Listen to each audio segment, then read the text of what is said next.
Bueno, como mis compañeros que me antecedieron, quisiéramos agradecer muy sinceramente, al menos por todo el esfuerzo que están haciendo aquí en Sevilla, tanto Emilio como Lola y todo el grupo.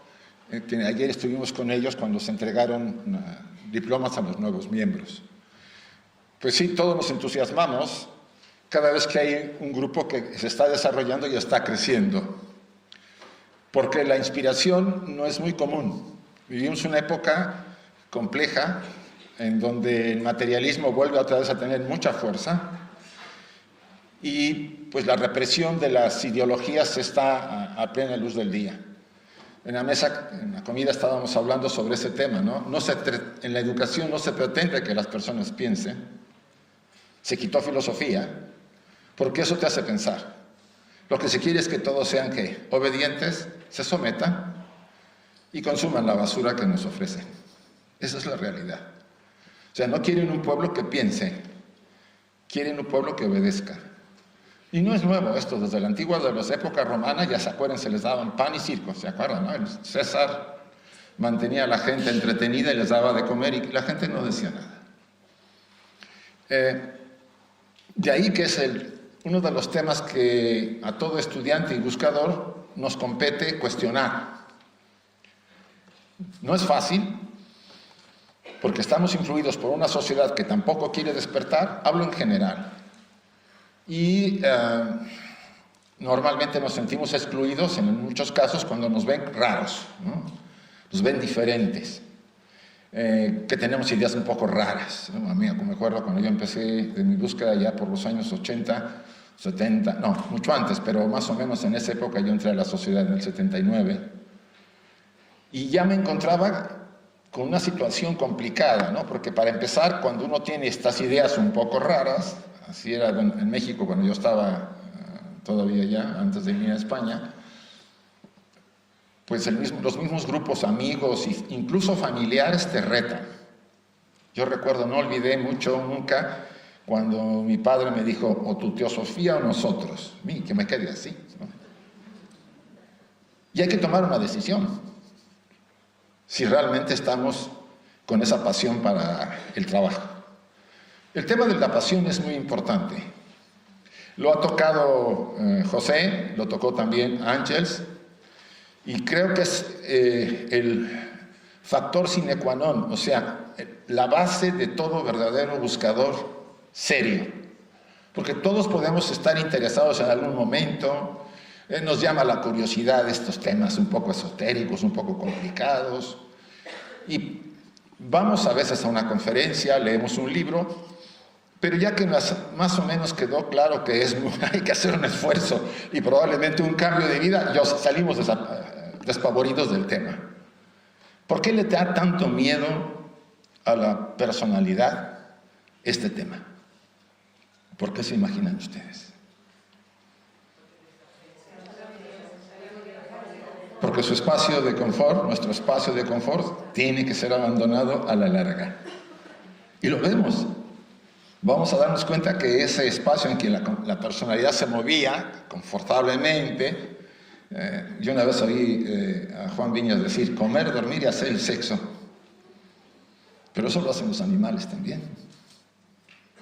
Es cierto que tenemos un animal, pero somos algo más que un animal. Y pobres animales si nos comparamos con nosotros, ¿no? Porque esos pobres no hacen nada para matarse entre ellos, ¿sí? Nosotros sí. O sea, tenemos de adorno la conciencia, pero que ni siquiera nos sirve para darnos cuenta del daño que nos estamos haciendo a nosotros y al entorno. Pues el tema de la pasión, y no me refiero a la pasión sensual, ¿no? Estoy hablando de la pasión para vivir, con la intensidad para vivir. Eso no es común. Cuando nos viene, yo lo seguiría hasta que se agote, porque no le da a cualquiera. Y como dijo José muy bien, eso viene porque en el pasado ya hemos hurgado este camino. Llámenle como quiera, a lo mejor metidos como monjes o monjas ahí en unos monasterios en la Edad Media, o como buscadores de alguna forma en alquimia o lo que fueran, Pero eso ya está en nuestra sangre, en nuestras raíces del alma, no de la personalidad que es nueva para cada oportunidad. Y eso no lo debemos abandonar. Y el tema que hoy tenemos por supuesto, del autodescubrimiento de mi verdadera naturaleza, trata en cierta forma en esa línea de que ya la pasión empezó a despertar en mí. ¿Por qué algunos no tienen esa pasión? Yo he estado leyendo últimamente una obra de Roger Mehta, que la he comentado el otro día, sobre Luz en el Sendero. No sé si aquí está la edición de esa obra, la editaron en Argentina, en el fondo, en la Federación Teosófica. Me encantan ciertas cosas que Roger Mehta interpreta de las primeras partes de esta obra. La pasión, habla de ella. Sin esta fuerza de decisión, de ir en contra, incluso de la familia en un momento dado, cuando uno encuentra, yo diría, el sentido de nuestras vidas, supongo que saben ustedes para qué viven, ¿verdad? ¿Lo saben? ¿Tienen una idea? No lo que dijeron algunos libros ni algunos autores, sino lo que ustedes sienten en su corazón, ¿lo saben? ¿Se lo imaginan? Ramakrishna, el maestro de Vivekananda, este gran apóstol de la enseñanza de la Advaita Vedanta, decía, la persona que no sabe a qué ha venido, ha vivido en vano. ¿Lo saben por eso? ¿A qué han venido? Comer, dormir, hacer el sexo es una parte, pero no es suficiente. Si no tenemos entonces de adorno la conciencia. Porque está acostumbrado el animalito al espacio de confort. Y si ustedes no deciden algún día salir de ese espacio, con el riesgo natural de que los vean mal, de que hablen mal de ustedes, de que los excluyan, que es la primera fase en toda búsqueda, y nos viene a la mayor parte de nosotros una cierta soledad, porque los amigos, las cosas, los lugares, la gente que antes frecuentábamos, ya no nos atraen. Es más, los amigos nos hacen a un lado. Ya no nos damos una emborrachada ni nos vamos de faroles todo el fin de semana. ¿Por qué? Porque ya no nos atraen. Respetamos al que lo hace, pero ya no tengo ese interés en seguir en esa línea. Entonces, Roger Mehta insiste, si esa pasión existe, usted enfrentará todo. Irá adelante, a su aire, nunca corriendo. En este camino no se corre, se va al paso de cada quien. Porque los que llegan corriendo, corriendo se van. Eso es una ley. Cuando alguien está muy entusiasmado y ya quiero entrar y voy a hacer esto y voy a hacer el otro, digo, este cuate va a salir corriendo, pero volando. Ahorita que están riendo, me acuerdo cuando yo di una vez la primera charla en la rama de Madrid, en la rama Arjuna. Todavía estaban los Molina dirigiendo la sociedad, la rama, y me acuerdo que la gente así se reía con ustedes, ¿no? Y yo decía, pues, ¿qué estoy diciendo? ¿Qué? Y se sigue riendo, ¿no? Y yo le dije, ¿qué estoy diciendo? ¿Una tontería? No. Es que hablas como Cantinflas, síguele. Nunca se me ha olvidado eso, porque yo mismo me moría de risa. Digo, bueno, como Cantinflas, porque me dicen que el acento no se me ha quitado, el acento de México, ¿no? Porque es difícil, yo no es que quiera conservarlo, simplemente está ahí. Bien. También quisiera aclarar que esta es una opinión, una versión personal como un estudiante. En la sociedad teosófica protegemos la libertad de pensamiento mucho, y no se trata ni de imponer, ni de obligar, ni convertir a nadie a nada. Yo utilizaría el término que usaba Krishnamurti. Voy a compartir con ustedes algunas ideas que pueden servirles, otras que les pueden parecer raras y otras me tiran al loco porque no va a pasar nada. Porque sí, al final, al principio uno se preocupa por lo que uno dice, después ya no te importa. No sé, como que se vuelve un poco, no fresco, ni medio cínico, sino que dices, bueno, trato de hacerlo mejor y no siempre las ideas les van a gustar a todos. No sé si tengan aquí el dicho de que no soy monedita de oro para caerle bien a todos, ¿no? Más o menos así, ¿no? Bien, con esa aclaración de que no pasa nada si no están de acuerdo, solamente que no admito que me tiren tomates, por favor, sí. Que por cierto estaban muy buenos los tomates en la comida, me supieron a tomates. Porque ya en Bilbao no saben a tomates, saben algo raro, pero no saben a tomates. Bien, hay un pensamiento con el que quiero empezar, de Annie Besant.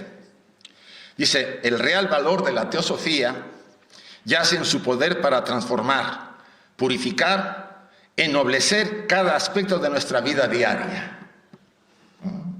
Transformar, purificar y ennoblecer cada aspecto de nuestra vida diaria. Y habla de una teosofía práctica, no solamente el conocimiento, sino lo valioso de la teosofía es que la pongamos en práctica. Muchas veces a los estudiantes de teosofía se nos ha acusado de ser demasiado teóricos, ¿no? Es una crítica que se hace a veces.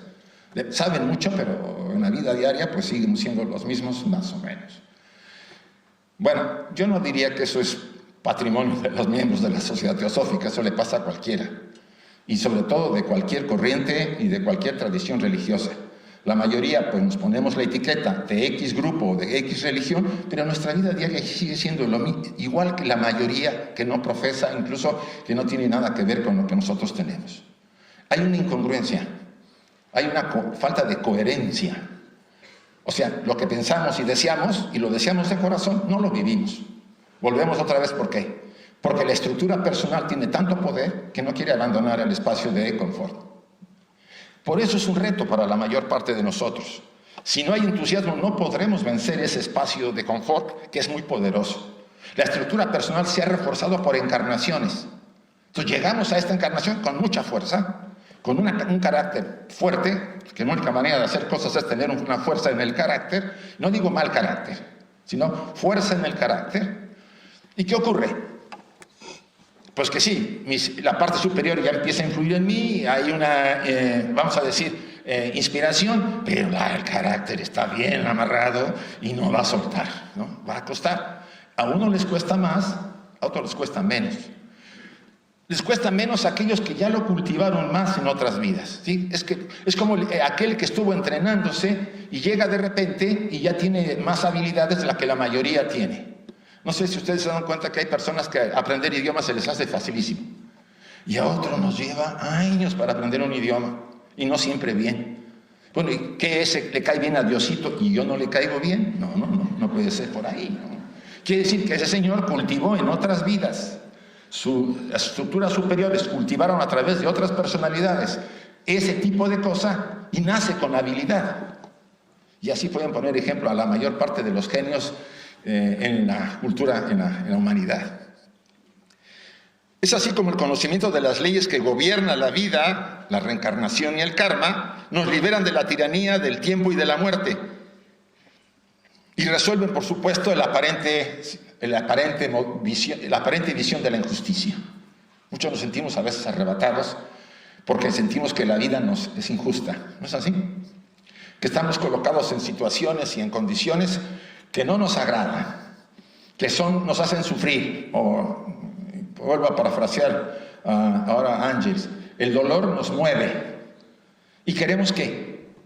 Cambiarlo.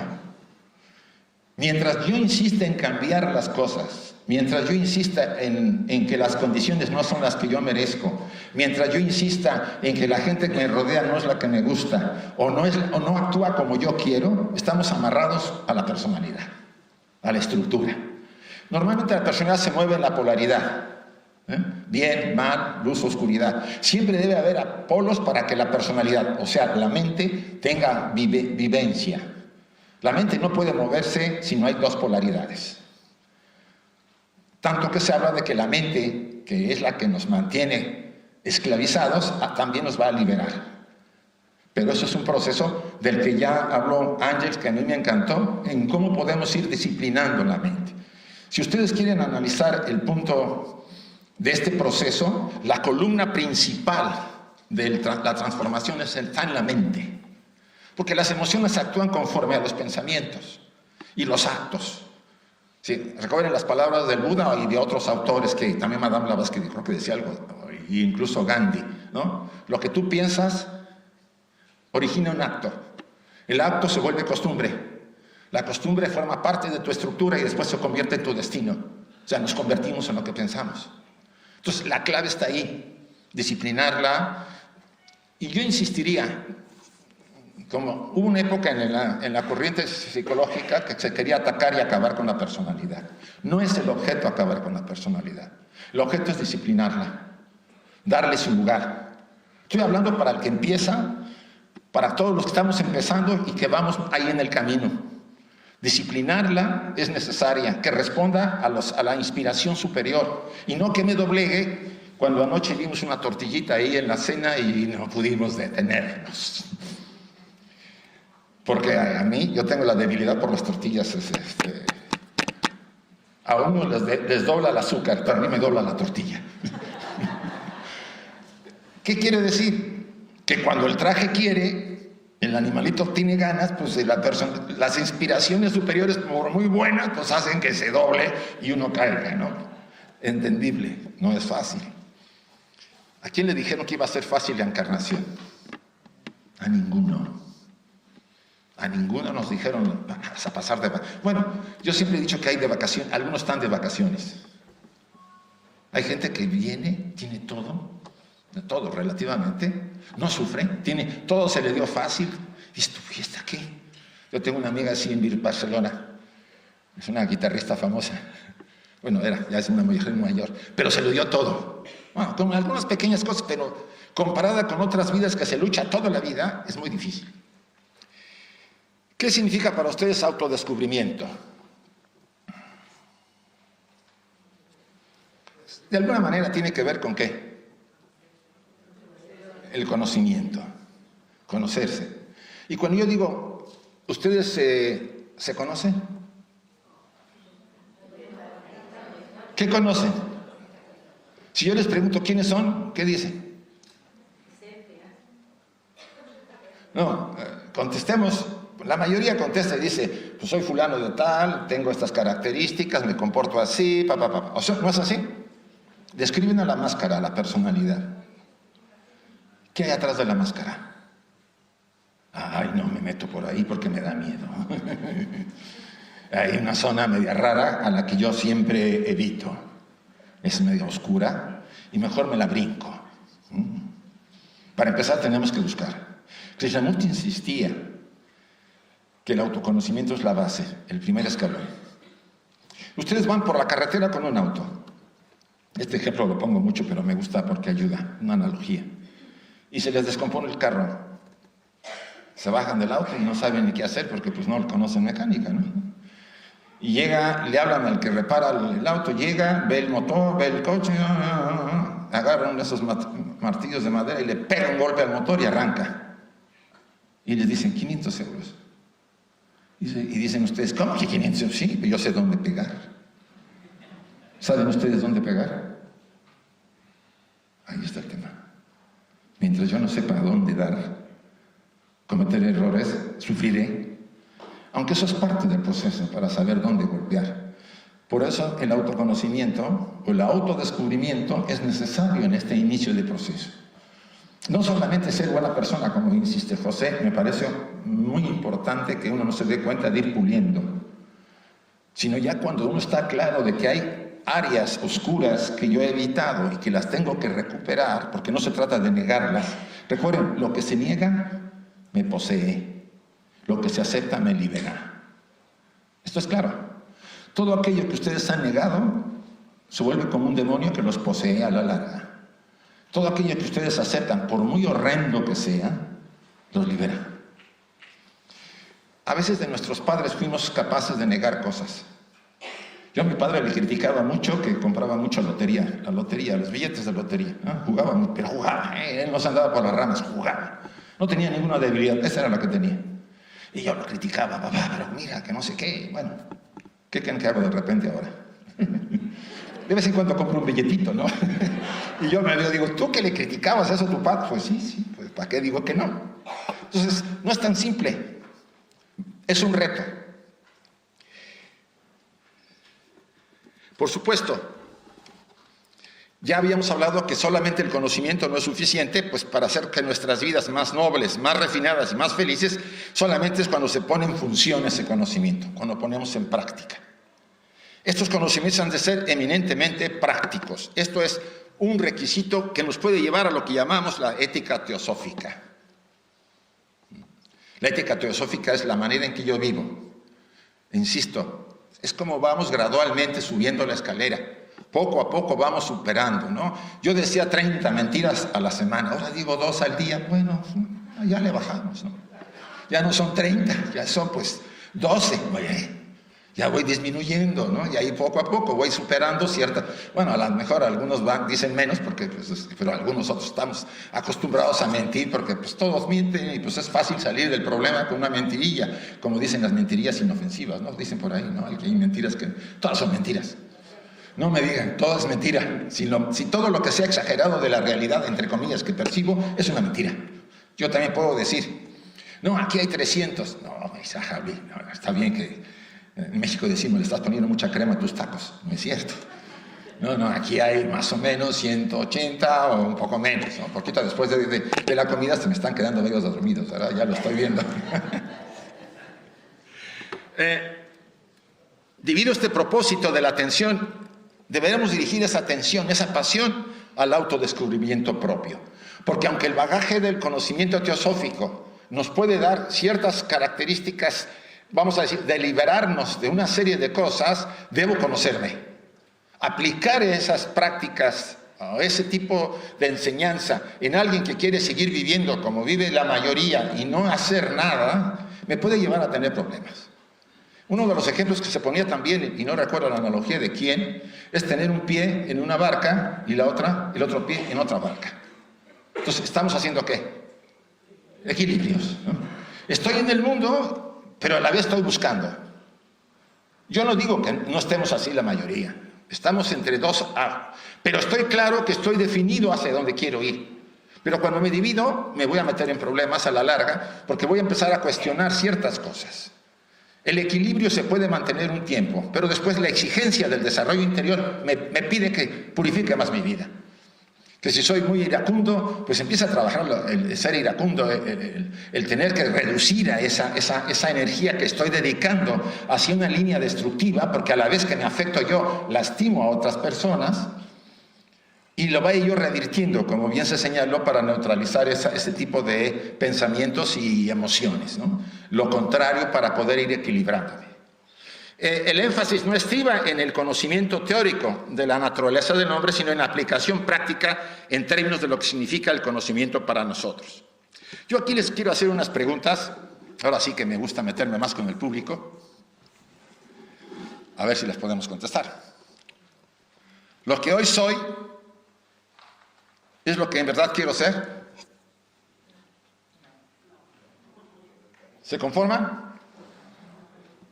¿O quieren cambiar?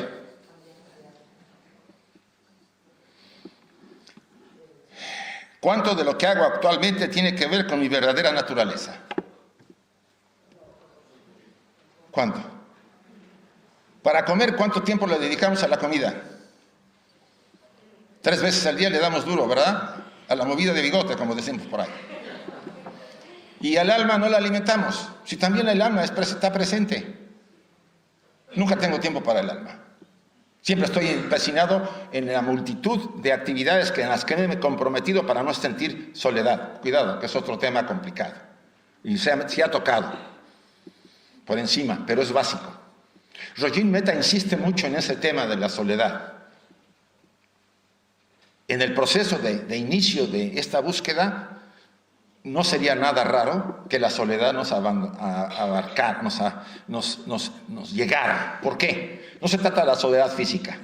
Ustedes pueden estar rodeados de gente y sentirse solos, ¿o no es así? Es la soledad más complicada. Puede ser también tema de un problema emocional o una muerte de alguien, etcétera, etcétera. Eso lo sabemos. Eso es parte de la personalidad. No, hablo de las experiencias de la soledad del alma. Ahí no hay manera de evitarlo. Es parte del proceso. Porque nosotros hemos llegado solos y solo nos vamos a ir.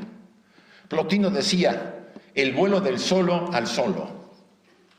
El alma sola, entre comillas, que emana de la unidad divina, encarna y después tiene que remontar ese viaje de regreso también, ¿qué? Sola. ¿O qué? Como los faraones, ¿a ustedes los entierran con su familia o qué? ¿Se acuerdan que esos cuates se enterraban con sus amigos, ¿no? Sus familias, sus mujeres, sus hijos y todos para adentro? No, eso ya no se hace ahora. Aunque alguno que otro se le da por matar a su mujer, ¿no? Y después se mata. Eso está como muy complicado, pero eso es otra cosa.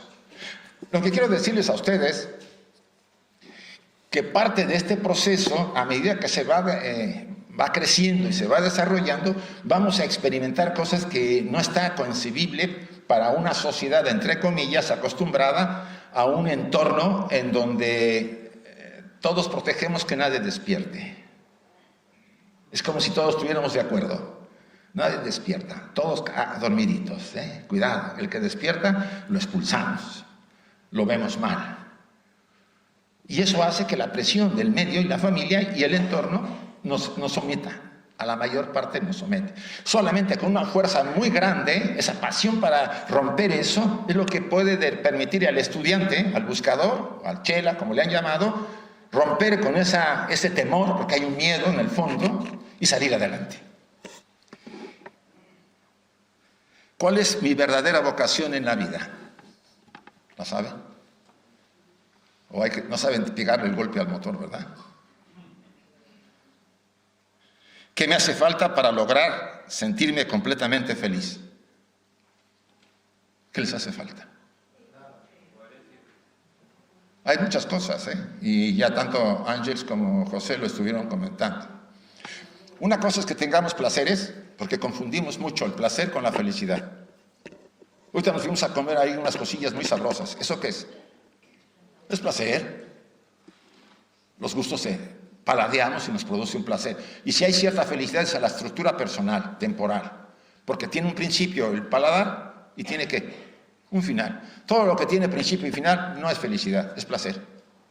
Solo hay unos momentos muy pequeños, casi desapercibidos, que nos tocan en la vida y que solamente cuando estamos en silencio, serenos y tranquilos, algo de lo profundo se refleja y nos hace sentir algo que no sentíamos nunca. Ya nos tocó lo eterno. Y en algunos casos es la catapulta para ir adelante. Nunca volveremos a ser iguales cuando nos toca. Es una fuerza que nos dice, todo lo que estás haciendo, mira, para que veas, es real, ahí va. Y nos hace experimentar algo que dice, entonces estoy en el camino correcto. Mientras me confundo otra vez. Ya que hablé de Plotino, Plotino tuvo en su vida 3 veces la experiencia de la iluminación. 3 veces, dice su biógrafo Porfirio. En realidad, no se trata de tener 3 veces, sino se trata de siempre estar en ese estado de perfecta iluminación, ese estado en lo eterno. Ya mencionó, creo que José, a este personaje, Bhagavan Ramana Maharaji, el que vivía en el sur de la India, allá en la montaña de Arunachala. Este personaje es de los pocos, por lo menos que yo he sabido, que se exponen al público y que habían logrado un estado de mauna, un estado total de silencio y equilibrio en la profundidad de su ser, con lo verdadero. ¿Y saben cómo predicaba? No decía nada, guardaba silencio. Se comunicaba con el silencio a la alma que está en silencio y en soledad. Los demás no lo entendían. La última pregunta, porque me ven, ya me están viendo un poco raro y unos se me están durmiendo. ¿Cuándo empezaron a posponer sus sueños? Aquí me recordó, ¿han leído ustedes a Fausto de Goethe? Fausto. ¿Qué hizo Fausto para conseguir de Mefistófeles el conocimiento y el poder y de remate el sexo? Vendió su alma. ¿La hemos vendido? Porque para conseguir el poder, el dinero y el sexo la tenemos que vender. No se nos va a aparecer Mefistófeles. Se nos va a aparecer el lado oscuro de nuestra naturaleza. Y nos va a decir, todo lo que tú quieras, se te lo puedes conseguir. Como así fue con Fausto. Porque él tenía una ambición exagerada. Y quería conseguir eso. Y fue capaz de poner en peligro su propia liberación, con tal de conseguirlo. Como en la película famosa, ustedes vieron Matrix. ¿Qué hace aquel tipo que salió de la Matrix y volvió? Vende su ¿qué? Su destino. Mucho de eso, aparentemente en algunas películas o cuentos o mitos, aparece como un momento en que yo me echo para atrás. Incluso escuché la llamada. Esto también es interesante. Joseph Campbell, un famoso mitólogo, decía, en su libro Para ser feliz. Algunos han escuchado la llamada. Es un impulso muy poderoso dentro de nosotros, que nos dice, busca, viaja, encuentra las respuestas, atrévete. Empezamos, pero nos acobardamos y nos echamos para atrás, porque no queremos abandonar nuestro espacio de confort. Nos da miedo. Y después justificamos que no era para mí, etc. ¿Sabe cómo le llama no solamente Joseph Campbell a una persona así? Porque le ocurre algo muy desagradable. Le llama almas huecas. Ya no sienten nada para vivir. Nos perdemos. El sentido de la vida se secó. Porque el llamado del alma era, sigue adelante, arriesga, atrévete. Pero no fuimos capaces porque nos dio miedo. Y hay muchos que hemos caído así, o que en un momento dado hemos caído así, porque la llamada era para ir por todas. Pero nuestra fuerza y nuestra comodidad y nuestros condicionamientos nos retuvieron.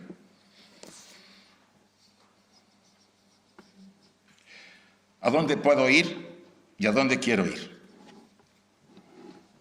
Realmente el camino es desconocido. Se insiste en el Pabriti Marga y el Nibriti Marga, el camino hacia afuera y hacia adentro, como insistió mucho José.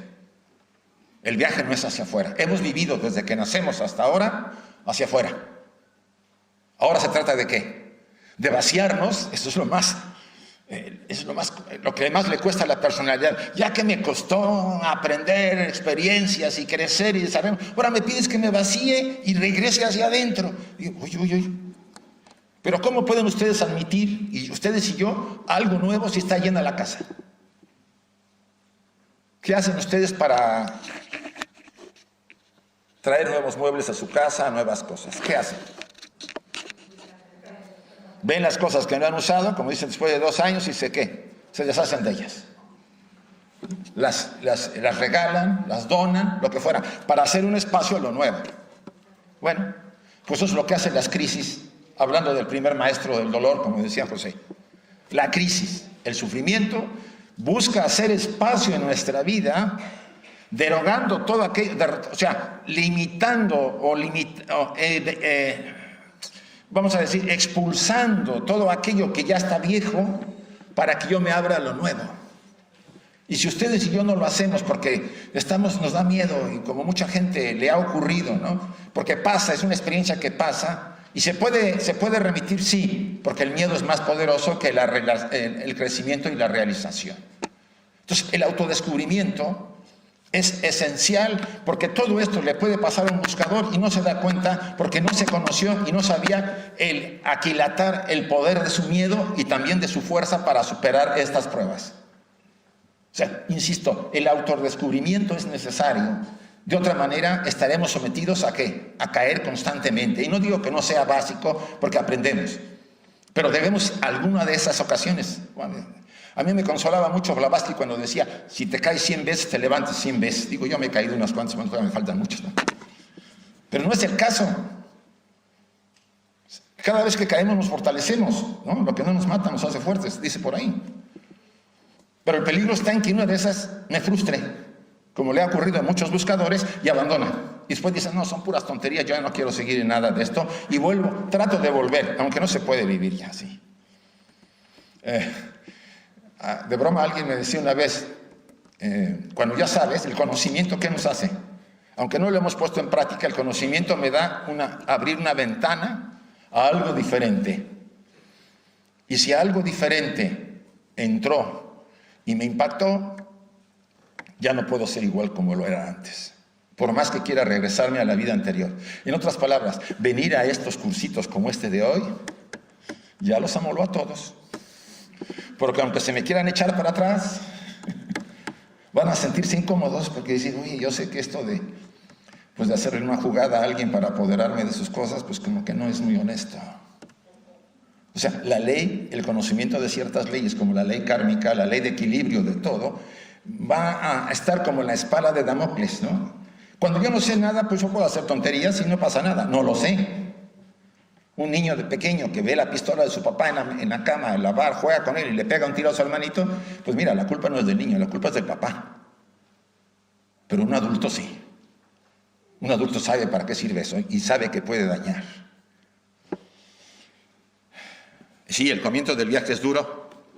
Salir de la cómoda existencia, ya también lo comentó Ángels, a veces quizás se diga para saber, vamos a decir, ponerle a los que están solamente, no sé cómo le llaman, en México le llaman picaflores. Pico acá, pico allá, pico allá. Estoy pica y pica, pica todo el tiempo. En ningún lugar me comprometo, por supuesto, ¿no? Es el picador. Y a la mera hora, pues se siente frustrado porque no ve que funciona y deja todo. Ese es el peligro. Yo insistiría, no quiere decir que no conozcamos, pero cuando sintamos que algo llena nuestra vida, quedémonos ahí un rato o un tiempo hasta que agote el conocimiento, la experiencia en ese lugar, sea lo que sea. La sociedad teosófica no es la única corriente, hay otras corrientes y casi siempre se acomodan mucho a la estructura. Acuérdense como las 7 escuelas de la yoga, ¿sí? El Bhakti, el Jnana, el Karma Yoga, o sea, porque cada persona responde a ciertas motivaciones.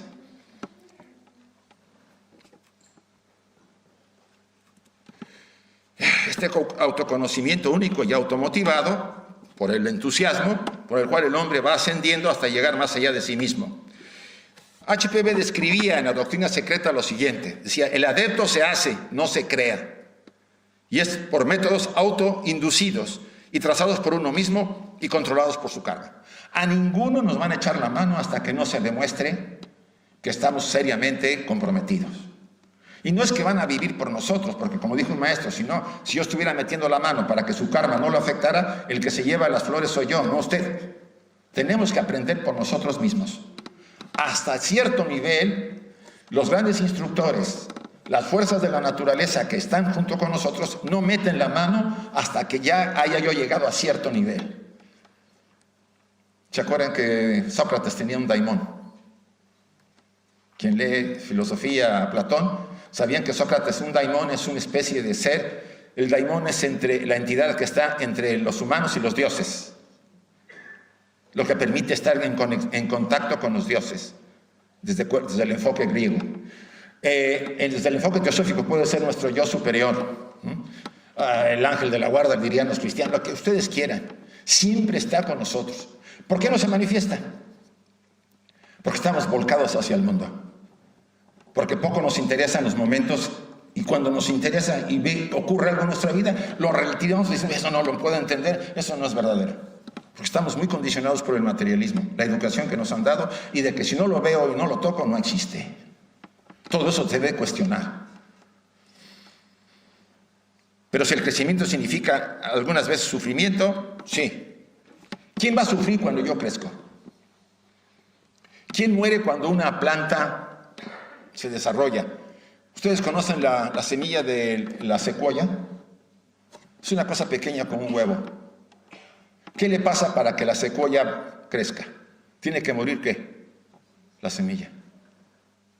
¿Ustedes piensan que la semilla sabe que cuando muera va a convertirse en algo grandioso? Lo presentirá. Quizá. Y ustedes y yo en algún momento presentiremos cuando esto cambie, cuando cambie la estructura, cuando seamos capaces de dar ese paso trascendental para convertirnos en una inmensa secuoya, en un inmenso ser, como decía José. Hay un pasaje en la literatura cristiana que confirma estas palabras que José y creo que Ángel también lo comentó. En el libro de Juan, en los evangelios dice, por boca de Juan, el escrito de Juan, por boca de Jesús, le dice a sus apóstoles, a vosotros es dado conocer los secretos de mi Padre, pero a los demás les hablo con parábolas porque son como niños. Dioses sois y no os dais cuenta. Vosotros sois el templo del Dios vivo. Para aquel que tenga dudas, y no es anatema, esto no es anatema, porque está en la literatura cristiana, para los que tengan dudas. Pero ¿por qué no se quiere tocar el tema de que somos hijos de Dios y somos hijos de Dios? ¿Somos qué? Dioses. Es una pretensión muy compleja, pero si ustedes descubren que son eso, no necesitan a nadie, a nadie para realizarse. No necesitan un interlocutor para crecer. El maestro puede estar temporalmente, pero tendrán que abandonarlo, porque todo maestro serio le dirá, yo tengo una función y cuando termino me hago a un lado. El mismo Buda decía, si yo me interpongo en tu camino, destrúyeme. Entonces, ese cuestionamiento lo tenemos que llevar.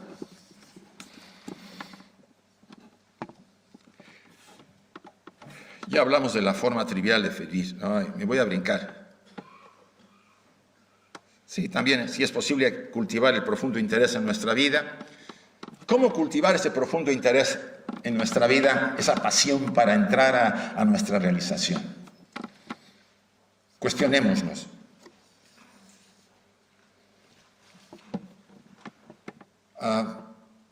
Yo estoy un poco más, tomándome un poco más porque llegamos tarde, ¿no? Sí, empezamos 4:30, creo, ¿no? No, yo empecé a las 4. No me digas eso. Hasta las 5.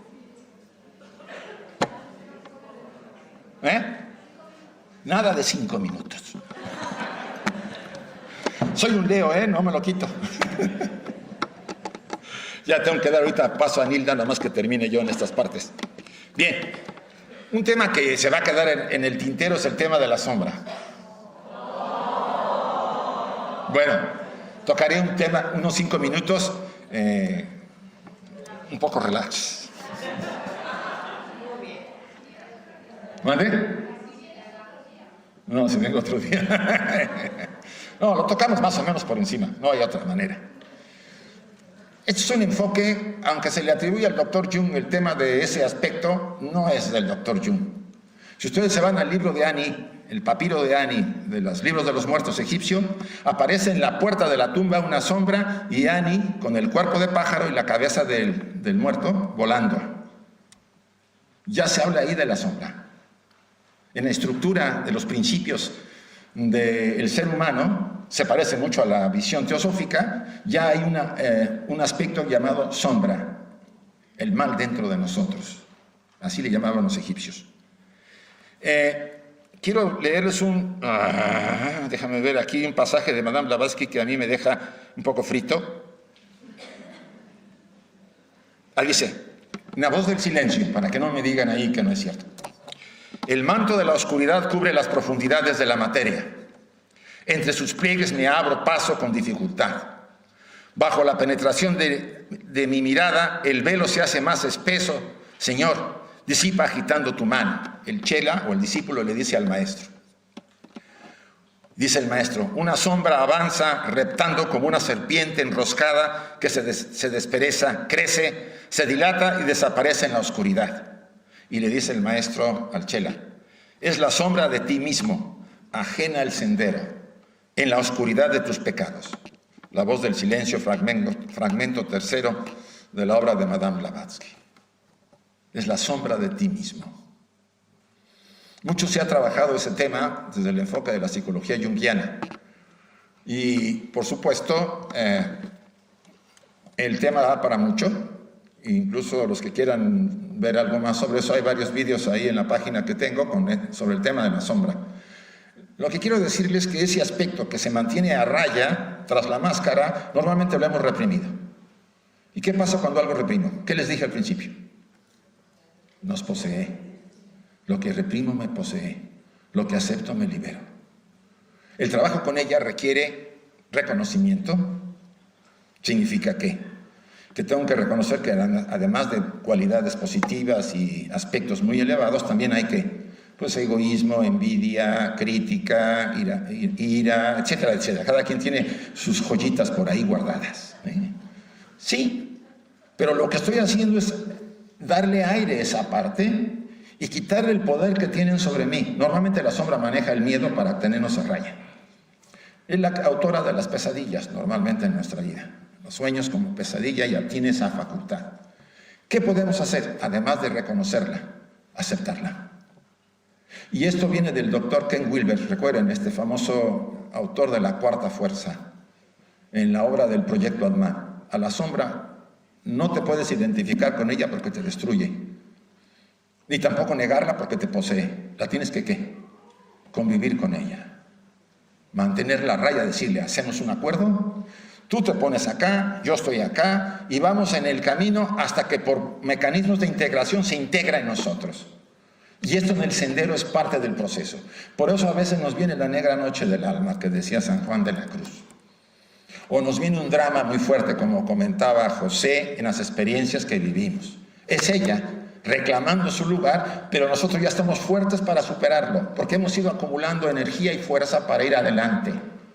El proceso no es simple, insisto, pero como tanto la obra, la literatura lo dice y lo dicen varios autores que se han realizado, o por lo menos nos dejan señales de ello, es que todos, sin excepción en esta humanidad, todos pasaremos por ahí. El camino es común para todos. Llámenle místicos de las tradiciones religiosas que ustedes conocen, llámenle buscadores de todas las escuelas y corrientes filosóficas místicas, incluso los materialistas que es agnóstico. Hay mejores seres, a veces hay mejores personas no creyentes que los que somos creyentes, ¿no?